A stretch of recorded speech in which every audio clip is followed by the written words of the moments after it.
జాగ్రత్తగా గమనిద్దాం. ఈయన తన ద్వారా దేవుని యొద్దకు వచ్చువారి పక్షమున విజ్ఞాపన చేయుటకు నిరంతరము జీవించుచున్నాడు కనుక వారిని సంపూర్ణముగా రక్షించుటకు శక్తివంతుడై ఉన్నాడు. చాలా థ్యాంక్ యూ. చదవబడినటువంటి లేఖన భాగం మనకందరికీ సుపరిచితమే. మనం ఎవరూ విశ్వాసం కాదు, బోధించి బోధకులం, దైవ సేవకులం. ప్రతిరోజు తెల్లవారుజామున లేచి దేవుని సన్నిధిలో ప్రార్థన చేసుకొని దేవుని వాక్యాన్ని ధ్యానించే వాళ్ళం. దేవుని వాక్యాన్ని మరి మనమందరం కూడా పఠించే వాళ్ళము కనుక ఈ మాటలు మనకేమి కొత్త కాదు.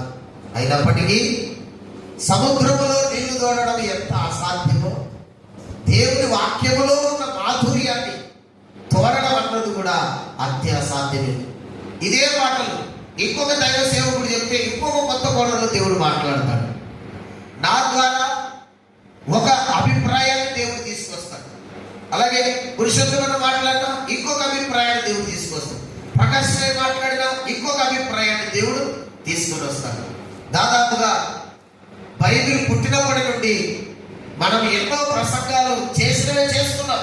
అయినప్పటికీ చేసిన ప్రతిసారి ఏదో ఒక కొత్తదనాన్ని దేవుడు మనకు ఇస్తానే ఉన్నాడు.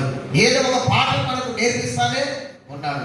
ఇంకా అయిపోయింది అనేది బైబిల్లో ఎక్కడ కూడా ఉండదు. అలాంటిదే మనం చదువుకున్న వచనం కూడా. దయచేసి ఆ విషయాన్ని మనం గమనిస్తే అపొస్తలుడైనటువంటి పౌలు భక్తుడు హెబ్రీ సంఘానికి రాస్తూ 7వ అధ్యాయం అంతా కూడా యాజకత్వాన్ని గురించి రాశాడు. అందరం కళ్ళు పైకెత్తుదాం దయచేసి. యాజకత్వాన్ని గురించి రాశాడు. ఇది ఎవరి యాజకత్వం అంటే మెల్కీసెదెకు యొక్క క్రమములో ఉన్న యాజకత్వం. మనకందరికీ తెలుసు, పాత నిబంధన కాలంలో దేవుడు అబ్రహామును పిలుచుకొని ఏర్పరచుకొని తనలో నుండి 12 గోత్రాలను తీసి అందులో యూదా గోత్రాన్ని ఆయన ప్రేమించి అందులో లేవి గోత్రికులను మాత్రమే యాజకులుగా ఉండడానికి ఆయన ప్రతిష్ఠించుకున్నాడు. మనకు తెలుసు, పాత నిబంధనలో లేవి గోత్రికులు తప్ప ఎవరు సేవ చేయడానికి వీల్లేదు. మనమందరం దైవ సేవకులే. అవునా కదా? చెప్పండి ఒక మాట.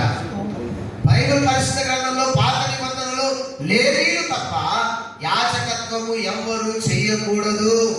అది దేవుని నియమం. అందుకే కొండ దగ్గర మోషే మీద, అహరోను మీద, అభినాదాబు వీళ్ళందరూ సరిగినప్పుడు భూమి 2గా చీలి వాళ్ళని మింగేసింది. కారణం, నేను ప్రతిష్ఠించి నేను ఏర్పరచుకున్న గోత్రంలో ఉన్నటువంటి పెద్దల మీద, ప్రధానుల మీద, యాజకుల మీద, ప్రవక్త మీద మీరు తిరుగుబాటు చేస్తే నా మీద తిరుగుబాటు చేసినట్టే అని దేవుడు కోపగించి సజీవులుగానే బ్రతకుండగానే భూమి ధరలు విడిచి మింగింది. ఎంత భయంకరమవచ్చు. కానీ యేసుక్రీస్తు వారి మహాకృప కొత్త నిబంధన కాలంలోకి వచ్చేసరికి గోత్రం లేదు, చదువు లేదు, చిన్న లేదు, పెద్ద లేదు, జ్ఞాని లేదు, అజ్ఞాని లేదు, ఎన్నిక లేదు. మనకందరికీ కూడా దేవుడు యాజకత్వం చేసే కృపణించాడు. గట్టిగా చెబుదాం హల్లెలూయా. ఇప్పుడు ఎవరైనా లేచి మేము మాత్రమే సేవ చేయాలి, మాకు నియమం బైబిల్లో రాయబడింది అని చెప్పగలరా? ఎవరికి లేదు. ఇంకా యేసు ప్రభువారి శిలువలో దాన్ని కొట్టివేసి సామాన్యులమైనటువంటి మనకు, కొరంథీ పత్రికలో ఆ మాటలు చదివితే చాలా అద్భుతంగా ఉంటుంది. ఎన్నిక లేని మనకు, తృణీకరింపబడిన మనకు, బలహీనులమైన మనకు, ఎన్నిక లేని వారిమైనటువంటి మనకు దేవదూతలకు లేని పరిచర్య దేవుడు మనకిచ్చాడు. దేవునికి స్తోత్రం. అంటే దేవుడు మనల్ని ఎంతగా ప్రేమిస్తున్నాడో, ఆయన మనస్సులో మనకి ఎంత గౌరవం ఉందో, మన మీద ఎంత ఆయన సంకల్పం ఉందో దీన్ని బట్టి మనం గమనించాలి. మనకన్నా గొప్పలు లేరా లోకంలో? చెప్పండి అయ్యా సేవకులారా, మనకన్నా గొప్పలు లేరా? ఉన్నారా లేదా? ధనికులు ఉన్నారా లేదా? జ్ఞానవంతులు ఉన్నారా లేదా? ఐశ్వర్యవంతులు ఉన్నారా లేదా? చదువులు విద్యాబుద్ధులు కలిగిన వారు ఉన్నారా లేదా? కానీ వాళ్ళకి ఎవరికి లేని కృప దేవుడు మనకి ఇచ్చినాడు. దేవునికి స్తోత్రం. ఈ లోకంలో ఎంత పెద్ద అధికారైనా దైవజనుల ముందు మోకాలు వచ్చి ప్రార్థన చేయించుకోవాల్సిందే. ఎంత కృపణించారు చూడండి. దైవజనులు యేసన్న గారు మనకెంతో సుపరిచితులు. ఆయన చదువుకున్నది 6వ తరగతి, కానీ ఎమ్మెల్యేలు ఎంపీలు వచ్చి ఎలక్షన్స్ ముందు ఆయన ముందు మోకరిస్తే అన్నగారు తల మీద చేయబెట్టి ప్రార్థన. నేను కళ్ళాట చూసే దగ్గర ఉంది. ఆయన ప్రార్థనలో ఉన్నప్పుడు అన్న ఫలానా నియోజకవర్గం ఎమ్మెల్యే వచ్చారంటే కొద్దిసేపు వెయిట్ చేయమన్నాను. వెయిట్ చేపిస్తే వాళ్ళు కూర్చునే వాళ్ళు దైవ సేవకులతో ప్రార్థన చేస్తారు. ఎంత రెస్పెక్ట్ ఇచ్చి వాళ్ళు 1 నిమిషం మన కాడికి వచ్చినప్పుడు ఉండబట్టి ఉంటారా మన కాడైతే 1 నిమిషం పక్కకు జరిగాయి అంటే జరుగుతారా? దైవజనుడు వచ్చేసరికి భయపడతారు. అమ్మో, దేవుని చేత అభిషేకించబడిన దైవ సేవకుడు యేసన్న గారి తర్వాత వాళ్ళని పిలిచి ప్రార్థన చేసి పంపించి, యథార్థంగా చెప్తున్నా, వాళ్ళు ఇచ్చే కానుక యేసన్న ఎప్పుడు తీసుకోవాలి. వాళ్ళు ఇచ్చే కానుక ఎప్పుడు యేసన్న గారు తీసుకోవాలి. దానికి ఒక ఎక్స్ప్లెనేషన్ ఇచ్చేవాడు అన్న. మనకి ఇప్పుడు దానికి అవసరం లేదు. అంటే దేవుడు మనకి ఎంత ఆధిక్యత, ఎంత కృపణించినాడు మనం ఒకసారి జ్ఞాపకం చేసుకోవాలి. ఒక దైవజనుడు పాట రాశాడు. ఏ పాట? సేవకుడా నీ భాగ్యం ఎంత గొప్పది, సేవ చేయు నీ బ్రతుకు ధన్యమైనది. ఎంత మంచి పాట రాశాడు దైవజనుడు. నా ప్రియమైనటువంటి దైవజనులారా, అపోస్తలుడైనటువంటి పౌలు భక్తుడు హెబ్రీలో ఉన్నటువంటి సంఘానికి రాస్తూ ఈ మాటలు జ్ఞాపకం చేస్తున్నాడు. యేసుక్రీస్తు తన ద్వారా దేవుని యొద్దకు వచ్చి వారికి, ఈ మాట మనం జ్ఞాపకం చేసుకోవాలి. సువార్తను ప్రకటించే మనకి ఈ మాట చాలా ఉపయోగపడుతుంది. ఎవరైనా పరలోకానికి రావాలన్నా, ఎవరైనా నిత్య జీవానికి రావాలన్నా, ఎవరైనా స్వర్గానికి రావాలన్నా, ఎవరైనా కీర్తిశేషులు కావాలన్నా, కీర్తిశేషులు స్వర్గీయులు కావాలన్నా త్రూ మార్గం ఎవరంటే యేసు ప్రభు వారే. అవునా? ఆయన లేకుండా ఎవ్వడు తండ్రి యొద్దకు రాడు. యోహాను సువార్త 14వ అధ్యాయం 6వ వచనం మనకు అందరికీ నోటెడే. దాసన ఎన్నోసార్లు సువార్తలు చెప్పింటాడు అన్న. ఏమని? నేనే మార్గమును సత్యమును జీవమును, నా ద్వారా తప్ప తండ్రి యొద్దకు ఎవడు. ఇక్కడ దేవుని యొద్దకు అన్నాడు, అక్కడేమో తండ్రి యొద్దకు అంటున్నాడు. దేవుని యొద్దకు రావాలన్నా, తండ్రి యొద్దకు రావాలన్నా, సృష్టికర్త యొద్దకు ఎవరైనా రావాలన్నా మార్గము యేసే, ద్వారము యేసే, సత్యము యేసే, నీతి యేసే. యేసు లేకుండా మిగిలినదంతా సున్నానే. దేవునికి స్తోత్రం కలుగును గాక. యోహాను సువార్త 15వ అధ్యాయంలో ప్రభువారు చెప్తూ అన్నాడు, నాకు వేరుగా ఉండి మీరేమీ చెయ్యలేరు, మీరేమీ చెయ్యలేరు. సమస్తము క్రీస్తులోనే సంపూర్ణమై ఉన్నాయి, గుప్తములై ఉన్నాయి. ఈ విషయాన్ని మనం జ్ఞాపకం చేసుకున్నాం. ఆ యేసుక్రీస్తు కూడా యాజకుడే తండ్రికి. ఈ విషయాన్ని చెప్తున్నాడు ఆయన. ఈయన తన ద్వారా దేవుని యొద్దకు వచ్చే వారిని అందరినీ సంపూర్ణముగా రక్షించడానికి వారి కొరకు విజ్ఞాపన చేస్తున్నాడంట. ఏం చేస్తున్నాడంట? విజ్ఞాపన చేస్తున్నాడంట. నేను ఒక మాట, ఒక ప్రశ్న వేసుకున్నాను. దేవుడు అద్వితీయ దేవుడు యేసయ్య, యేసు ప్రభువు కూడా ప్రార్థన చేయాల్సిన అవసరం ఉందంటారా? శాసించేవాడు, సృష్టించినవాడు, నిర్మించినవాడు, నిర్వర్తిస్తున్నవాడు కూడా ప్రార్థన చేయాల్సిన అవసరం ఉందా? బుద్ధి. ఎందుకు అంటే అది రాబోయే తరంలో సేవ చేసే ప్రతి సేవకునికి మాదిరి కనుక. యేసు ప్రభు వారి జీవితం దైవజనునికి మాదిరికరమైనటువంటి మార్గము. 1 పేతురు పత్రిక మనకందరికీ సుపరిచితమే. దావిదన్న 1 పేతురు పత్రిక 2వ అధ్యాయము 21వ వచనాన్ని చూద్దాం ఒకసారి. 1 పేతురు పత్రిక 2వ అధ్యాయం 21వ వచనాన్ని మనం గమనిద్దాం. జాగ్రత్తగా, క్రీస్తు కూడా మీ కొరకు బాధపడి, ఎంత మంచి మాట, మీరు కూడా తన అడుగు జాడలయందు నడుచుకున్నట్లు మీకు మాదిరి ఉంచిపోయారు. యేసయ్య మనకి ఎవరంట? మాదిరి పురుషుడు. యేసు ప్రభు వారి అడుగుల్లో అడుగులు వేస్తూ నడవాలి అంటే, ఒక ఆయన అంటున్నాడు, యేసు ప్రభువును పోలి మనం ఉండాలంటే, అందుకే మనం తెల్లబట్టలు వేసుకున్నాం. యేసు ప్రభు వారికి వైట్ ఉండేది, అందుకే వైట్ వేసుకున్నా. యేసు ప్రభు వారికి జుట్టు ఉండేది, అందుకే జుట్టు పెంచుకున్నా. అని యేసు ప్రభు వారి యొక్క శరీర సంబంధమైన పోలికలను చూసి చెప్తున్నాడు. కానీ యేసయ్య అనేది నన్ను పోలి నడుచుకోండి, నా మాదిరిగా ఉండండి అంటే నాలాగా జుట్టు పెంచండి, నాలాగా డ్రెస్ వేసుకోండి అని కాదు. నాలాంటి వ్యక్తిత్వాన్ని మీరు సంపాదించుకోండి అని అర్థం. నాలో ఉన్న సుగుణాలు మీలో నింపుకొని క్రీస్తుకు ప్రతిబింబాలుగా, క్రీస్తుకు సాక్షులుగా మీరు బ్రతకమని చెప్పాడు. సేవకుడు అంటే క్రీస్తుకు సాక్షి. ఎవరు? క్రీస్తుకు సాక్షి. అపోస్తుడైన పౌలు అంటాడు ఆ మాట, మేము క్రీస్తు సాక్షులము. అపోస్తుల కార్యాల గ్రంథం పేతురు, యోహానులు వారు సాక్ష్యం చెప్తూ ప్రేమైనటువంటి దేవుని బిడ్డలారా ఆ మాట పలుకుతారు. అందుకు మేము సాక్షులము అని చెప్తారు. 3వ అధ్యాయం అపోస్తుల కార్యం 3వ అధ్యాయం 15వ వచనాన్ని ఒకసారి చదువుదాం. 15వ వచనం, మీరు జీవాధిపతిని చంపితిరి గాని దేవుడు ఆయనను మృతులలో నుండి లేపెను. మేము అందుకు సాక్షులం. సేవకుడు అంటే క్రీస్తు సాక్షి. ఎవరు? అర్థమేంటి? క్రీస్తును గూర్చిన సాక్ష్యము ప్రకటించువాడని అర్థం. సేవకుడు అంటే క్రీస్తును గూర్చిన సాక్ష్యం ప్రకటించాలి. ఈ రోజుల్లో మనం చూస్తే సువార్తలో కానీ సంఘబోధలో కానీ మనం కొన్ని చూస్తా ఉన్నాం. ప్రభువును ఫోకస్ చేయడం కంటే వ్యక్తిని, సంఘాన్ని గొప్ప చేయడం జరుగుతుంది. అస్సలు సువార్త అంటే క్రీస్తు మన కొరకు జన్మించాడు, మన కొరకు చనిపోయాడు, మన కొరకు తిరిగి లేచాడు అన్నది సంపూర్ణమైన సువార్త. ఏంటది? సంపూర్ణమైన సువార్త కదా. అపోస్తులైనటువంటి పౌలు భక్తుడు 1 కొరింథీయులకు రాసినటువంటి పత్రిక 1 కొరింథీయులకు రాసిన పత్రిక 15వ అధ్యాయం 3వ వచనంలో 4వ వచనంలో ఏం చెప్పాడో చూడండి. నాకు ఇవ్వబడిన ఉపదేశమును మీకు అప్పగించింది.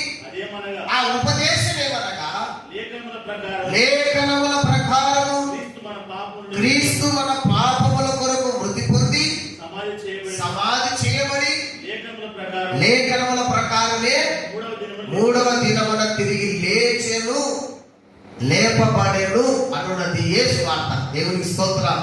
సువార్త ప్రకటించేటప్పుడు బహిరంగ కూడికల్లో ఖచ్చితంగా మనము ఈ 3 ఉపయోగించాలి. మనకందరికీ తెలుసు, విమానం ఎంతసేపు ఆకాశంలో తిరిగినా ఎక్కడొచ్చి ల్యాండ్ అవుతుంది? ఏమైనా తెలంగాణలో అనుకున్నారు? విమానం ఎంతసేపు ఆకాశంలో తిరిగినా ఎక్కడొచ్చి ల్యాండ్ కాదు? మిద్దెల మీద ల్యాండ్ అవుతుందా? ఎక్కడ కొట్టాల మీద ల్యాండ్ అవుతుందా? కాదు. ఎయిర్పోర్ట్ లో తనకు నియమించినటువంటి ఆ స్థలంలో అది ల్యాండ్ అయిపోతుంది. బయట సువార్త ప్రసంగం చేసేటప్పుడు మన ప్రసంగం ఎట్లా మొదలుపెట్టినా, సాక్ష్యంతో మొదలుపెట్టినా, పాటతో మొదలుపెట్టినా, ఒక దైవ సేవకుని యొక్క ఇన్స్పిరేషన్ తో మొదలుపెట్టినా ఎండింగ్ మాత్రం సిలువ మీద వచ్చి దిగాలి. అప్పుడు వింటున్న వారి కన్నులు సిలువ వైపుకు, సిలువలో వేలాడుతున్న యేసు వైపుకు చూడగలుగుతాయి. వానికి విశ్వాసం కలిగి ప్రభు యొద్దకు వాడు రాగలుగుతాడు. ఆమేన్. అంతేగాని ఏమండి ఇంకా చాలా ఉన్నాయి, మనకు అవన్నీ ఏమవుతుంది. మనం ఎవరిని ఒక మాట కూడా అనొద్దు. దేవునికి స్తోత్రం కలుగుగా. ఈ మాటలు మనం ప్రకటించినప్పుడు తప్పకుండా అనేకులు రక్షణ పొందే అవకాశం ఉంది. ఇది అపోస్తలుల యొక్క సువార్త పరిచర్య విధానం. వాళ్ళు ఎప్పుడు కూడా ఇది లేకుండా పేతురును చూడండి, లేకుంటే పౌరులు చూడండి, నాకు ప్రసక్తి లేదు. అట్లా చేసిన వాళ్ళకి కూడా ఏం చెప్పారంటే, మమ్మల్ని ఎందుకు మీరు కనపరుస్తున్నారు? మీరు ఎవరినైతే సిలువకేసి చంపినారో ఆ ప్రభువును, ఆ క్రీస్తునే ఆయన మీ కొరకు నియమించినాడని, రక్షకుడని గుర్తుపట్టండి. మమ్మల్నిగా హైలైట్ చేయాల్సింది అన్నారు. వారి విశ్వాసుల కన్నులు, ప్రజల కన్నులు, ప్రజల మనస్సాక్షి యేసు వైపుకు చూడాలి. దైవజనులంగా మనము ఈ విషయాన్ని ఎప్పుడు గుర్తుపెట్టుకోవాలి. మన స్వార్థకి వెళ్ళినప్పుడు ప్రియమైనటువంటి దైవజనులారా, చదవబడినటువంటి ఎబ్రీ పత్రిక 7వ అధ్యాయం 25వ వచనంలో యాజకుడైన యేసుక్రీస్తు గురించి చెప్తున్న మాట. ఆయన యాజకుడు, ప్రవక్త, అపోస్తలుడు, మొదటి సువార్థికుడు. అవునా కాదు? యేసయ్య మొదటి సువార్థికుడే కదా? అవునా? ఎస్. ఆయన బోధించుట చేతనే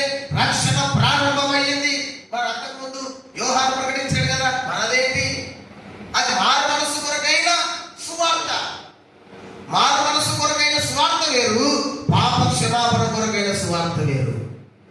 మారు మనసు కొరకైన సువార్త ఎందుకు అవసరమైందంటే యూదులు ఎవరు కూడా యేసుక్రీస్తును దేవుడిగా అంగీకరించారు.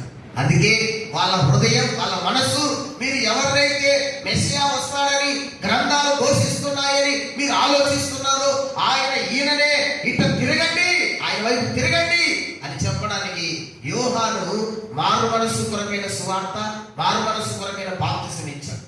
కానీ యేసయ్య వచ్చిన తర్వాత, యేసయ్య శిలువలో మరణించిన తర్వాత జరిగిన విషయం ఏంటంటే ప్రతివాడు మారు మనసు పొంది పాప క్షమాపణ నిమిత్తము యేసుక్రీస్తు నామములో బాప్తిసం పొందాలి. ఉందా లేదా లేఖనంలో? ఉందా? అపోస్తుల కార్యం 2వ అధ్యాయం, అపోస్తుల కార్యములు 2వ అధ్యాయములు చక్కగా రాశాడు లూకా. అపోస్తుల కార్యములు 2వ అధ్యాయంలో దయచేసి మనం గమనిస్తే ప్రియమైనటువంటి దేవుని బిడ్డలారా 37, 38 వచనాలను చదువుకుందాం.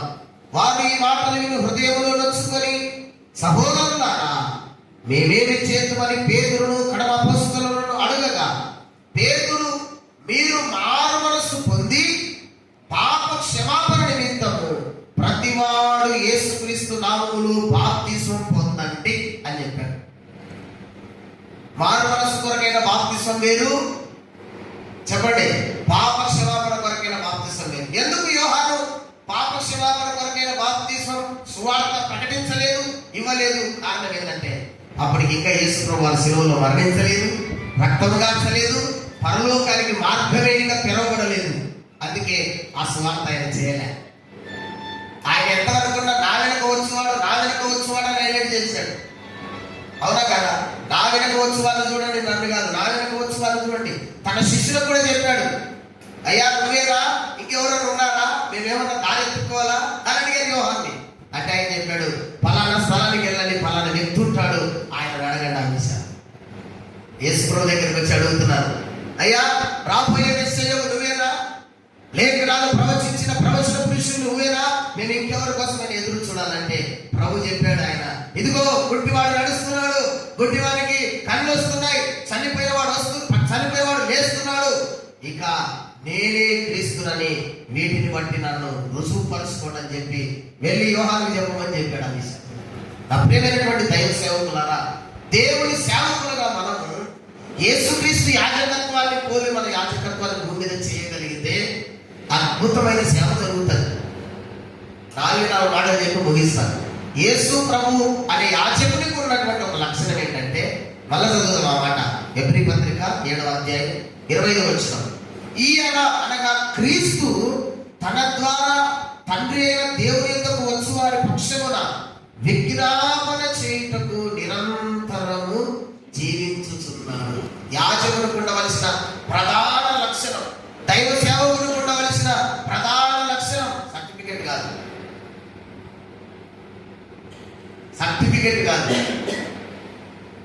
ఏమండి, సర్టిఫికెట్ కాదు, డిగ్రీలు కాదు. దైవ సేవకునికి ఉండాల్సినటువంటి ప్రప్రథమమైనటువంటి ప్రాముఖ్యత, ఘనత ఏంటంటే ఆ వ్యక్తి యేసుక్రీస్తు లాగా సంఘము కొరకు విజ్ఞాపన చేసేవాడై ఉండాలి.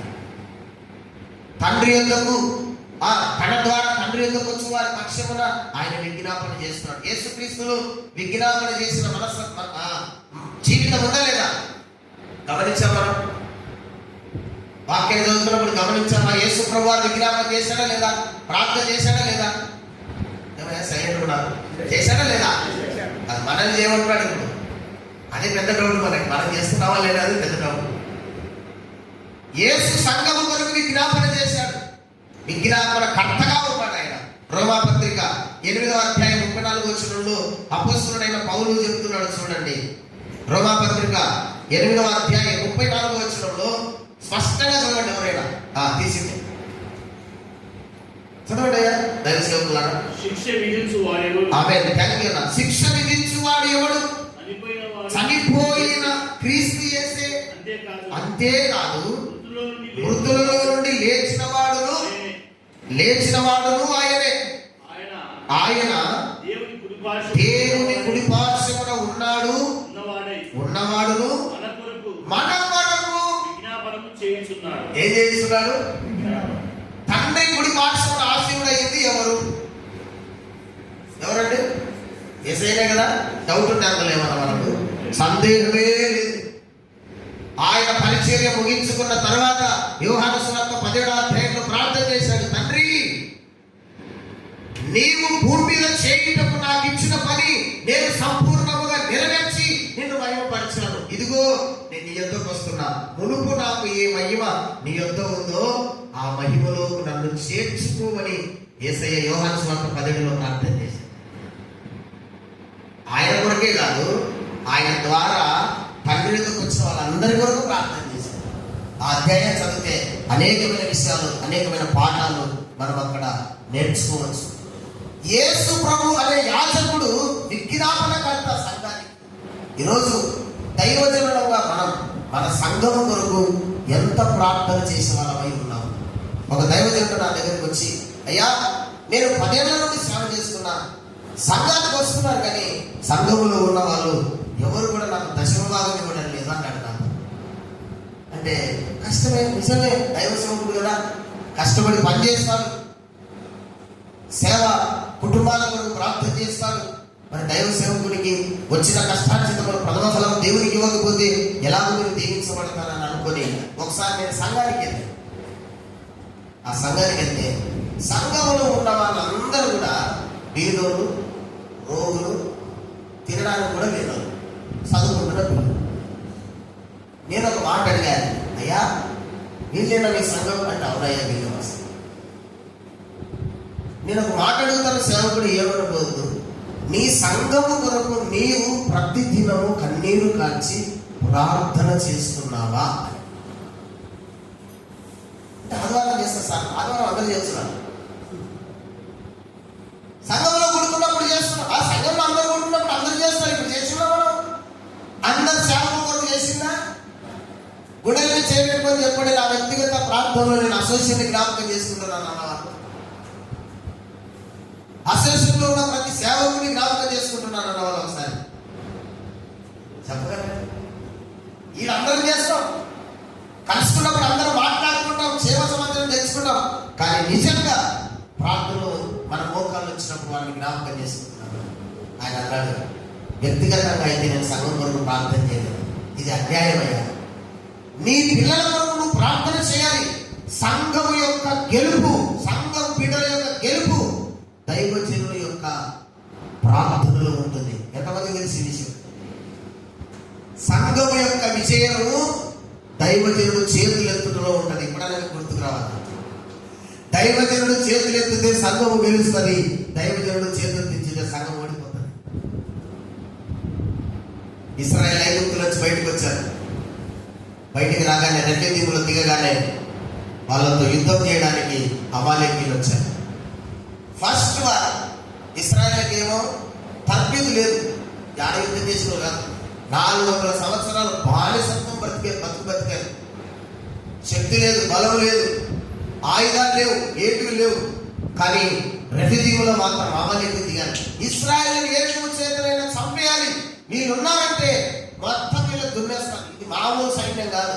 ఒక్కసారి ఇశ్రాయేలు సైన్యం అంటే ఏంటంటే దేశాలు మిడతలు పోయినట్టే. 6 లక్షల కాలువలుగా, అది కూడా జనాలను లెక్కేసి, వాళ్ళకున్న పశువు సంపదలు లెక్కేస్తే 20 లక్షల కాలువలు అని ద్వితీయోపదేశకాండంలో ఉన్నాడు. వాళ్ళందరూ ఒక్కసారి ఒక దేశం మీద పోయారంటే ఒక్కసారి మిగతాల కంటే వచ్చి ఒరుమడి మీద వాగి వేసిపోయిందనుకో మొత్తం ఆకులు కూడా బోడైపోయినట్టు. అందుకోసం ఇశ్రాయేలుకు భయపడేవాళ్ళు. వీళ్ళని ఎలాగైనా చంపేశారు, వీళ్ళని రానికూడదని యుద్ధానికి దిగారు. వీళ్ళకి యుద్ధం రాదు. మోషే అంటున్నాడు, యెహోషువ నీవు సైన్యాన్ని తీసుకొని 21 సంవత్సరాలున్న యవనస్తులు తీసుకొని నువ్వు యుద్ధ భూములకు పో. నేను ఇంకా కొంతమంది కొండ శిఖరం ఎక్కుతాం. ఎక్కడ పోతాం? అతిరాజు. మేము పోయి కొండ శిఖరం ఎక్కుతాం. కొండ శిఖరం పోయి ఏం చేస్తావు? ఇది బాగుందే, మనం చెప్పాలా మన సంఘంలో ఉన్న వాళ్ళకి ఎవరికైనా అట్లాంటి పరిస్థితి వచ్చినప్పుడు మనం చెప్పాలి ఎవరికైనా అలాంటిది చెప్తే ఏమంటారు? ఏమయ్యా నువ్వేమో చల్లగా కూర్చుంటావు, మేము పోయి పని చేయాలా? ఇప్పుడు యెహోషువ అనొచ్చు, ఏమయ్యా మేము పోయి యుద్ధం చేయాలి, నువ్వేమో కొండ మీద కూర్చుంటావా? ఏం అపాయం రాకుండా, బాంబులు తగలకుండా పోయి కూర్చుంటావా అని చెప్పచ్చు. ఎవరైనా ఒక చంద్రబాబు